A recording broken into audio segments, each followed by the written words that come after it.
namun semangatnya takkan pernah pudar hingga Tuhan kan berikan jalan.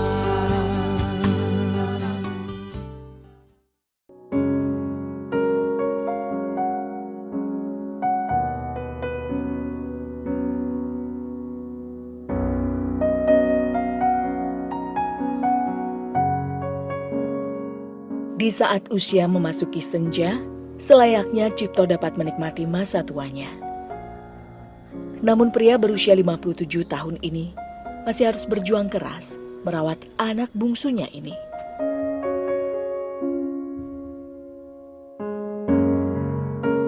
Ya, tidak seperti gadis lainnya, Kamti memang tidak lagi bisa menikmati keindahan dunia. Ia mengalami kebutaan di usia 8 tahun.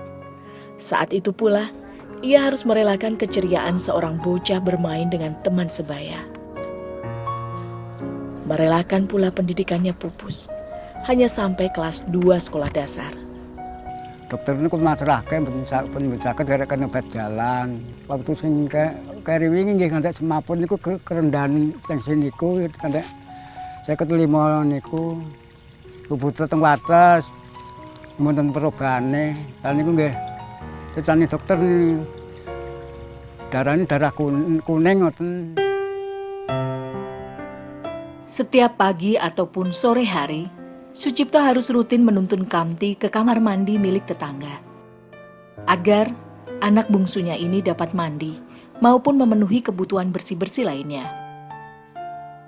Beruntung ada tetangga yang prihatin dan berbaik hati untuk berbagi kamar mandi dengan keluarga Cipto.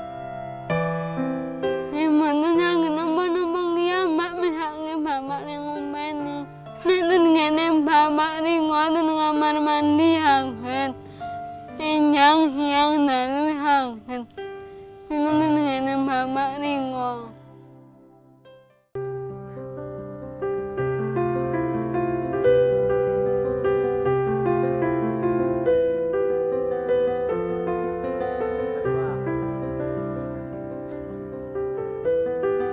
Satu buah jantung pisang yang ia minta dari tetangga ini menjadi sebuah sajian sederhana untuk kedua anaknya. Ia bakar terlebih dulu untuk menetralkan getah dalam jantung pisang yang bisa menimbulkan rasa getir saat disantap nanti. Bawang merah, bawang putih, cabai, garam maupun gula merah ia haluskan.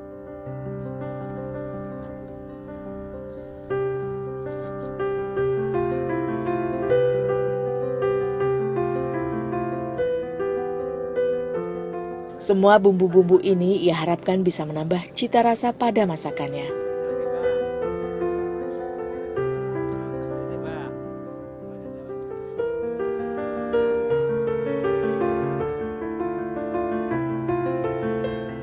Dan tidak butuh waktu lama, hanya sekitar 5 menit saja.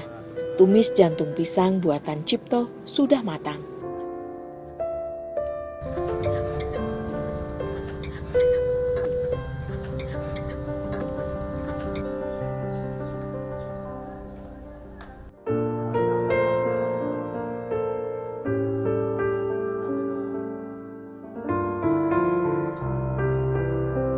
Tumis jantung pisang atau disebut juga dengan istilah jantut adalah penganan yang biasa Cipto sajikan setiap hari. Semua ini ia syukuri sebagai berkah yang Maha Esa untuk mereka hari ini.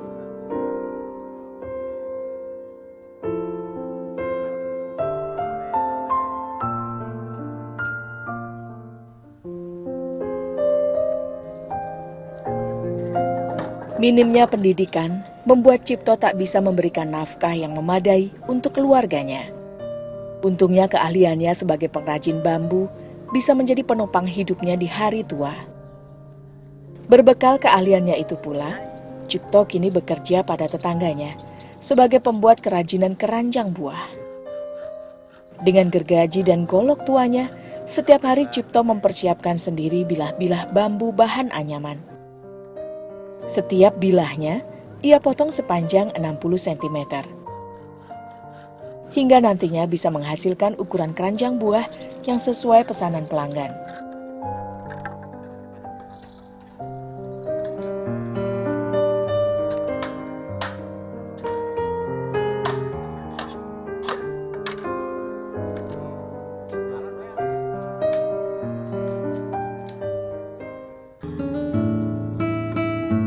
Untuk dapat menganyam keranjang buah, awalnya 6 iratan disusun secara menyilang. Bagian ini nantinya menjadi penopang keranjang buah bagian bawah, sehingga perlu ia paku di beberapa bagian agar kokoh dan kuat menahan beban.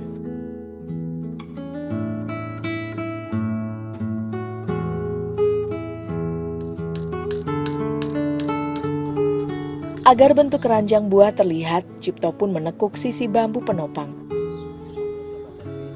Dan kemudian diperkokoh pula dengan bambu tipis panjang di sekeliling kerangka yang telah ditekuk. Dalam sehari, Cipto mampu membuat sekitar 7 buah keranjang seperti ini. Dan atas jasanya itu, ia memperoleh upah sebesar Rp10.000 dari sang juragan. Dari hasil upah membuat keranjang, Cipto bisa menafkahi keluarganya. Meski terkadang upahnya itu tidak seberapa, harus kembali ia sisihkan untuk membayar hutang pada tetangganya. Terakhir, Cipto menyematkan kembali bambu panjang di bagian atas keranjang. Tidak hanya mempercantik bentuk, namun juga semakin menguatkan jalinan bambu keranjang buah. Meski terlihat mudah, namun di usia rentanya pekerjaan ini cukup menguras tenaga. Apalagi penyakit pernafasannya acap kali kambuh. Cep, kena gini. Ya, alon-alon.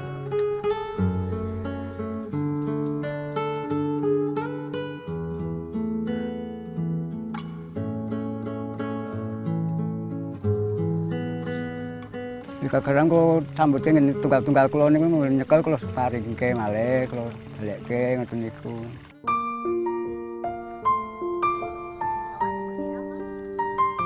Sebagai ayah sekaligus ibu bagi anaknya, Sucipto harus mengambil alih hampir semua pekerjaan rumah tangga. Termasuk mencuci pakaian dirinya dan Kamti anaknya. Namun tak mudah bagi Cipto untuk menjalani pekerjaan ini. Bukan lantaran malu melakukannya, namun ia harus memacu tenaga tuanya, menempuh jarak yang jauh dari kediamannya. Ya, karena keterbatasan sumber daya air di rumahnya, setiap hari Cipto harus membawa pakaian-pakaian ini ke bekas kediamannya terdahulu.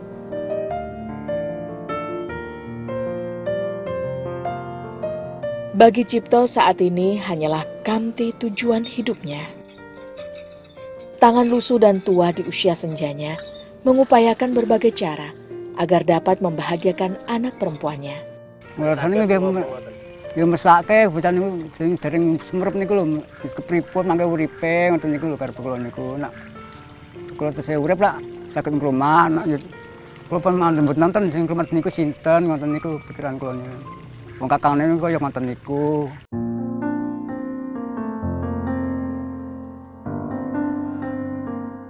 Tak ada pengobatan mumpuni yang bisa ia upayakan. Bila penyakit asmanya kambuh, Cipto cukup beristirahat sambil menepuk dan memijat seadanya. Obat generik yang ia beli di warung pun menjadi andalan satu-satunya. Kalau pijet iki Mbak pas niki mendodol iki. Kalau urut itu mangke takut Mbak wek niki lega temen tahan ke obat niku nggih. Soale mikire nggih makani bocah niku kalau terapi, bar niku makani bocah ya napa. Niku lho mikir niku. Contoh-contohnya belum pernah apa niku. Buat kesel niku kok pijet ki ambak kangge kayu kok sodok-sodok ngoten niku.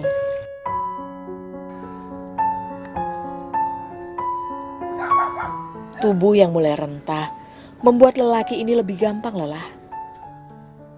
Badannya tak lagi mampu menangkis beberapa penyakit kronis yang mendekam di dalamnya.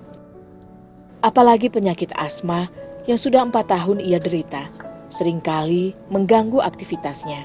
gerakan rusak itu kadang darah tinggi, kadang niku ya mumet, kadang sesek niku. Menggah-menggah. Kalau bingung mikir budak ngoten niku. Latih ben kemati jadi kalau padan kalau tinggal niku pripun, cuma mati ten ngoten niku. Meski banyak ujian hidup yang harus ia hadapi, tak lantas membuat Cipto berputus asa.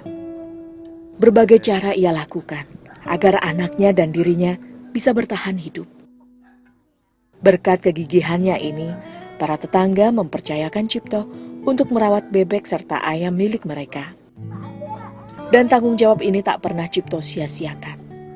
Ia selalu berupaya agar ayam dan juga bebek yang tetangganya titipkan ini mendapat pakan yang memadai. Cipto berharap dedak yang ia campurkan dengan sedikit air ini menjadi pakan yang bisa mendukung unggas-unggas ini berkembang biak dengan maksimal. Karena upah bagi hasil dari merawat hewan ternak ini menjadi tabungan untuk masa depan dirinya dan putrinya terkasih. Ceritanya ini dia ngomong di TP, kemudian dari sini badan itu rasa welas nanti jadi ngepek anaknya, sepenting mboknya jadi didol, gitu. Gue nurep wae ngoten niku. Sepenting ora didol mbokne niku. Sepenting bapane wae aku ngoten niku.